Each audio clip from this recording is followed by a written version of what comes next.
మొన్ననే చెప్పాను నేను. యాత్ర 2కి సంబంధించి ఒక జియో రిలీజ్ అయింది అని చెప్పేసి తెలుగుదేశం సోషల్ మీడియా వాళ్ళు ప్రొజెక్ట్ చేసుకొచ్చారు. ఒక ఫేక్ జియో. ఏంటది? కలెక్టర్లందరికీ చీఫ్ సెక్రటరీ సర్క్యులర్ ఇచ్చినట్టు అన్ని చోట్ల కూడా థియేటర్లను నిండుగా ఉంచమని చెప్పి చేశారు అన్నట్టు. నేను ఆ రోజే చెప్పా. అందులో వాళ్ళు చేసిన ఒక తప్పు ఏంటంటే నీలం సహాని ఆదేశించినట్టు పేర్కొన్నారు. నీలం సహాని చీఫ్ సెక్రటరీగా ఎప్పుడో రిటైర్ అయిపోయారు.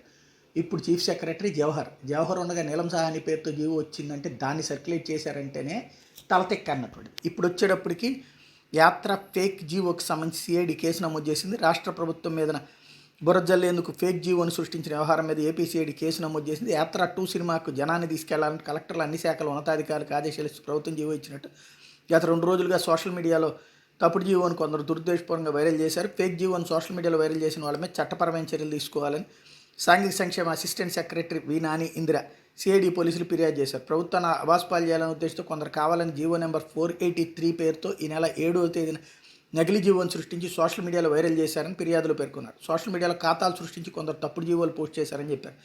రాష్ట్ర ప్రభుత్వ ప్రధాన కార్యదర్శికి ఎప్పుడో పదవి విరమణ చేసి ప్రస్తుతం రాష్ట్ర ఎన్నికల కమిషనర్గా విధులు నిర్వహిస్తున్న నీలం సాహిని పేరుతో నకిలీ జీవో సృష్టించినట్టు గుర్తించామని చెప్పారు. ప్రస్తుతం కేఎస్ జవహర్ రెడ్డి ప్రభుత్వ ప్రధాన కార్యదర్శిగా ఉన్నారు. దీని మీద సిఐడి ఐపీసీ 153A 505 సబ్సెక్షన్ 2 సెక్షన్లతో కేసు నమోదు చేసి దర్యాప్తుని బాధ్యతలను సిఐడి డిఎస్పీ వివి రమణ్ కుమార్కి అప్పగించారు. అంటే సాధారణంగా వెంటనే వాళ్ళకి తెలిసిపోయి ఉంటుంది ఎవరు సృష్టించారు ఏంటి అనేది, వాళ్ళ మీద కేసు ఉంటుంది. కాకపోతే ఇట్లాగే అటు వాళ్ళ దాని మీద కూడా వీళ్ళు ఫేక్ సృష్టించారు కదా. నేను మొన్న అది కూడా చెప్పాను, ఏది తెలుగుదేశం పార్టీ మీద సృష్టించినటువంటి ఫేక్కి సంబంధించినటువంటిది కూడా.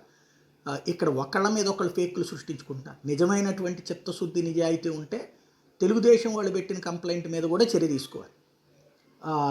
దాంట్లో వాళ్ళ దాని మీద వీళ్ళు చర్యలు తీసుకోరు. వీళ్ళు మీద ఫేక్ ఏమన్నా కనుక అయితే కనుక వాళ్ళు చర్యలు తీసుకుంటుంటారు. ఇలాంటిదే అక్కడ నిజాయితీ లోపిస్తోంది.